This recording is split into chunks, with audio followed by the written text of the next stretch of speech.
With Christmas just around the corner, it's a good time to remember the innocence that once came with the magic of the holiday. As adults, there's so much more chaos than we ever thought imaginable. It might be a good idea to wind down and enjoy some classics. Before we begin, please like, share, and subscribe to our channel. Every new sub helps us achieve our goal and keeps us motivated to create new content. With that being said, I'm your host, Jamie, and here are 10 hilarious Christmas movies to watch over the holidays. Number 1, A Christmas Story. 1980's A Christmas Story is arguably the most popular of Christmas films. An impressive feat as it's going toe-to-toe with so many beloved holiday classics.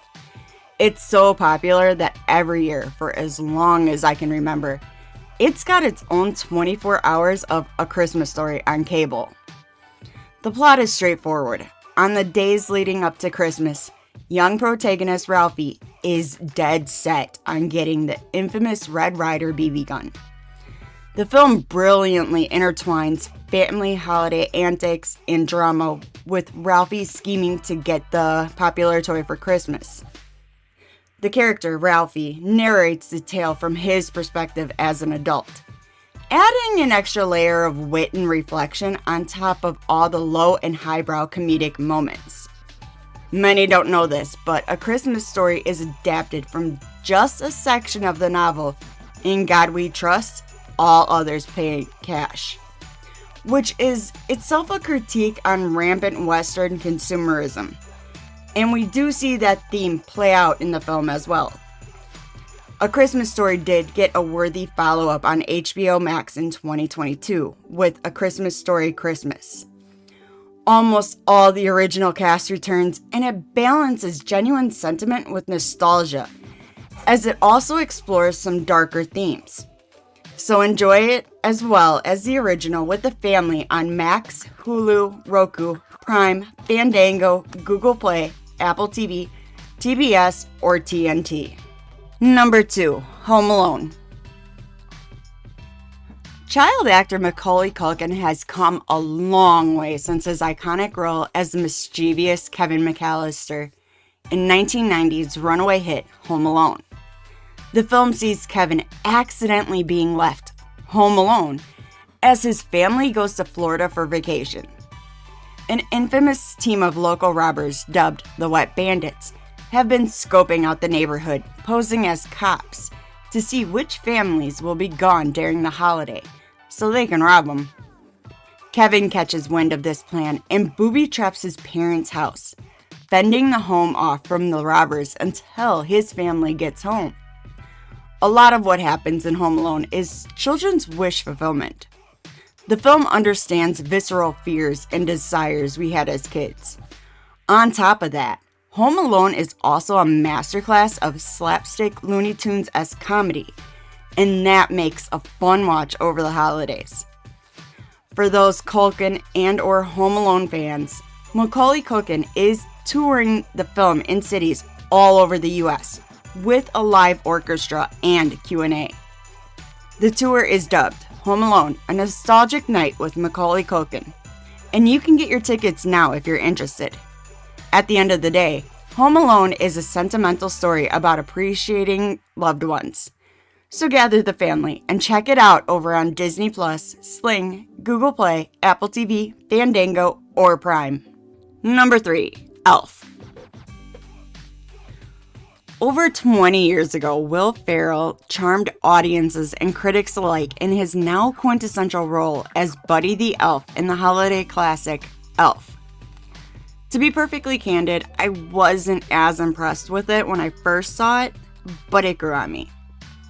The story follows Buddy, who was raised by elves after he stowed away in Santa's sleigh one Christmas Eve. After 30 years, Buddy learns he's not actually an elf, but a human.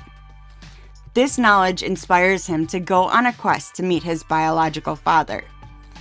Although it's not acknowledged, Buddy is clearly on the spectrum, but I digress. Elf contains a warm atmosphere and balances farce and heart with a silly, albeit sentimental script. Will Ferrell commits to the part and nails it. Acting heavyweights like James Caan and Bob Newhart really round everything out with their gravitas. Newhart's classic unassuming charm and wit is extremely effective here. Elf really gets everything it can out in its premise and has a lot of fun along the way, with plenty of references and satire on classic films of Christmas past. So grab a cup of hot cocoa and check it out on Hulu, Max, Disney+, Sling, Roku, Prime, Google Play, Apple TV, or Fandango. Number 4, How the Grinch Stole Christmas. 2000's live-action adaptation of Dr. Seuss's beloved children's book, How the Grinch Stole Christmas, was met with skepticism and some division when it was released. That didn't stop it from becoming not only the biggest film of the year, but also Jim Carrey's biggest film at the time. While the production is stunning and Carrey is especially magnetic, it is a quite frantic and uneven film. However, considering it's also relatively short and moves along briskly with the appropriate amount of holiday sentiment, I don't mind it at all. Carrey's performance becomes even more impressive knowing he endured a grueling 8.5 hours of makeup and prosthetics, which he compared to being buried alive. It became so coercive to his mental state that producer Brian Grazer hired someone for the film whose literal job was to train CIA ops on how to endure torture. On a lighter note, little Cindy Lou Who also charmed her way into audiences' hearts, was played by Taylor Momsen. Many a millennial become even more familiar with her in the saucy hit show Gossip Girl. After she left that show, Momsen was pretty much done with Hollywood, saying that she experienced a lot of isolation and bullying in La La Land. She ultimately formed a pretty good alt-rock band called The Pretty Reckless, which I am a fan of. How the Grinch Stole Christmas is highly entertaining, and despite an impressive set of performance, it's worth watching for Jim Carrey alone. Make sure to enjoy these laughs over on Sling, Google Play, Apple TV, Fandango, or Prime. Number 5, Christmas Vacation. National Lampoon's Christmas Vacation is easily the best vacation sequel, and admittedly my personal favorite. It has all the farce and funny one expects from the Griswold family with a holiday touch. Although the series tends to involve the family traveling, Christmas Vacation manages to sidestep the road storyline, ultimately standing out from its predecessors and sequels, mostly for the better. The film brings all the family drama to the Griswold homestead and includes familiar faces such as Chevy Chase and Beverly D'Angelo as Clark and Ellen Griswold. Also returning is fan favorite cousin Eddie, played by Randy Quaid. Quaid reprises his role as a lovable redneck buffoon who had only appeared in Vacation up until this point. It's unfortunate that Quaid openly supported that easily debunked lie that the 2020 election had massive voter fraud. Regardless, the Vacation films are best when they also have heart, and Christmas Vacation has the right amount of sugary holiday cheer, as well as a satisfying, happy ending that make it a Christmas season staple. Its quality should come as no surprise, considering that this film is the third, and unfortunately the final, National Lampoon's Vacation film that prolific 80s writer and director John Hughes scribed. Make sure to check it out on Hulu, Max, Disney+, Sling, Roku, Prime, Fandango, Google Play, Apple TV, TBS, or TNT. Hey guys, thanks for checking out our channel. We hope that you're enjoying all of our content. Make sure to like, share, and subscribe to the channel. Don't forget to ring that bell icon to stay up to date with our latest releases. If you want to support us even further, there are numerous ways. First, check out fatninja.shop, our very own merch store where we sell t-shirts, hoodies, hats, shoes, and more, featuring our logo and other designs. You can also join our Patreon, linked in the video description. Last but not least, we have officially launched the YouTube membership program. At only $4.99 a month, you'll get access to our monthly newsletter featuring reviews, previews, and exclusive behind-the-scenes information about our upcoming projects and videos. You also get a nifty little badge and special emojis that you can use during our upcoming live stream chats. And if you're a member of our Discord channel, you'll get access to a special role which gives you even better access to the Fat Ninja staff and the chance to enter a monthly prize drawing as well as a shout out at the end of our videos. The prize drawings will only begin once we have reached our goal of 50 members. Finally, you'll also be gifted a special coupon code good for 20% off any item from our store. We appreciate each and every one of you and are incredibly thankful for your support. Each new subscriber and member helps us achieve our goals and keeps us motivated to create new content each week.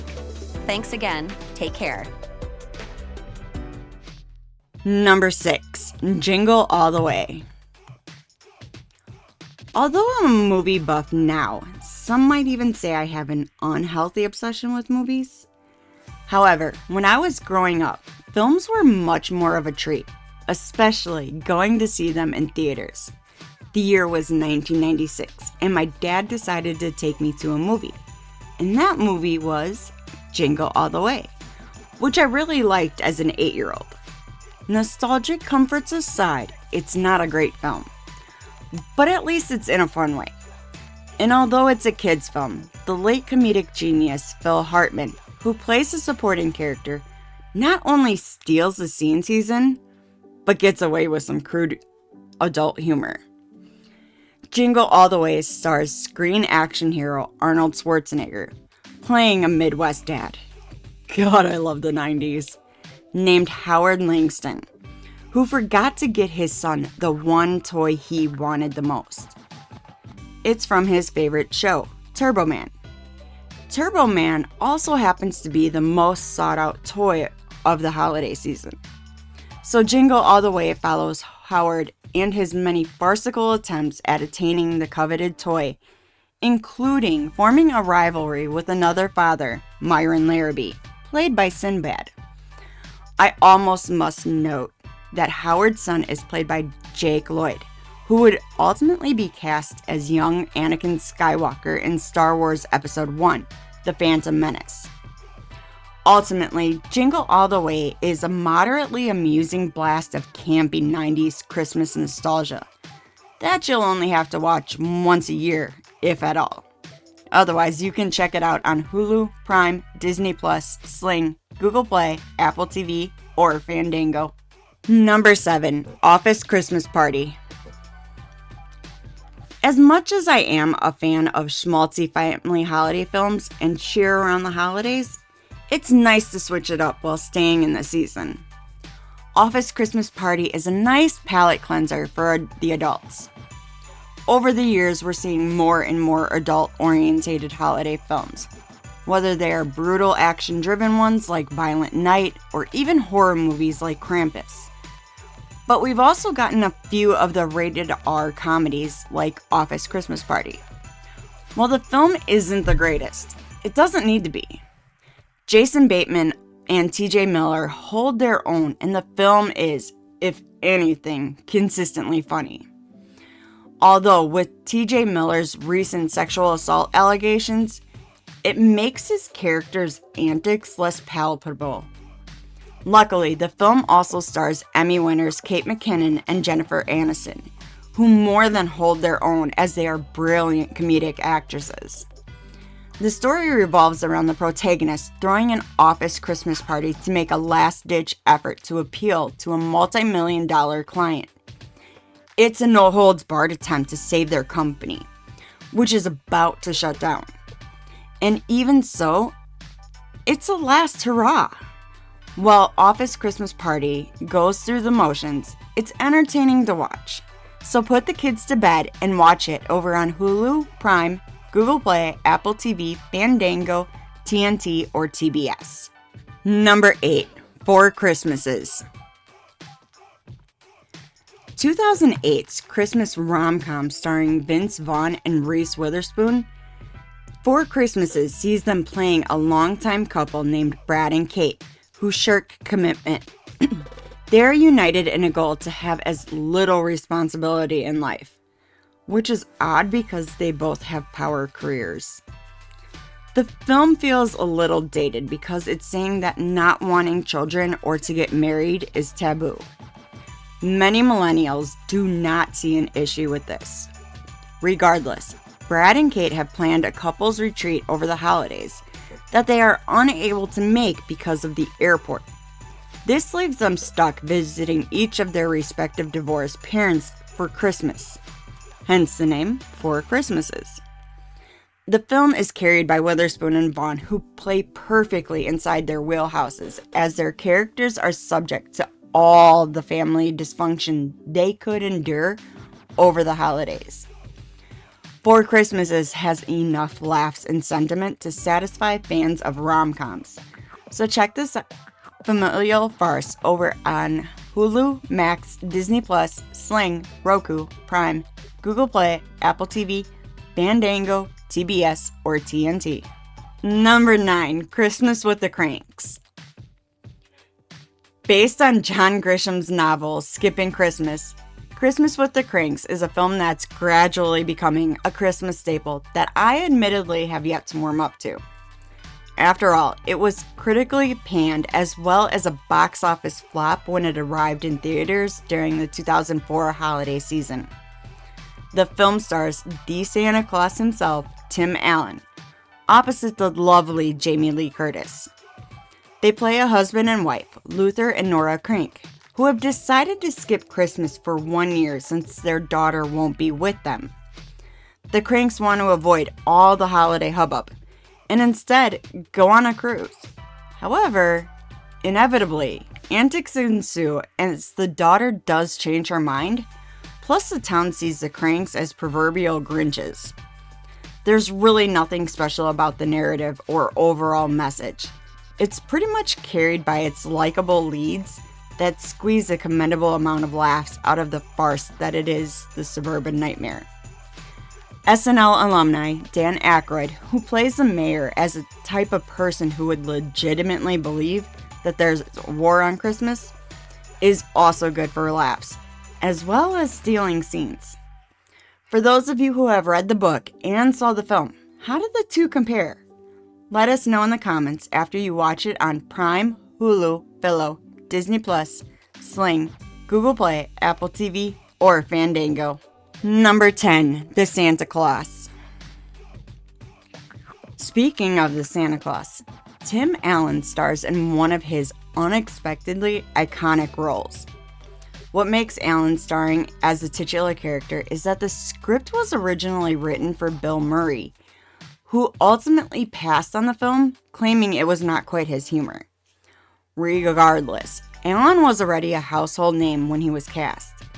He was known in both the world of stand-up and as TV star in the hit 90s sitcom Home Improvement.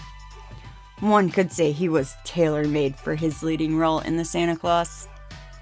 In the film, Scott Calvin, played by Allen, essentially ices Santa Claus. Yet we do learn in later lore Santa Claus was not actually killed.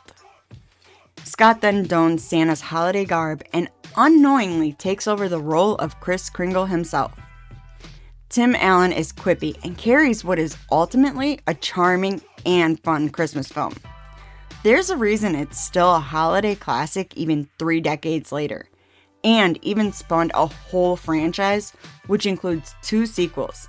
The second is often regarded as nearly as good as the original, and a TV series on Disney Plus, which is where you can catch the film as well as its sequels.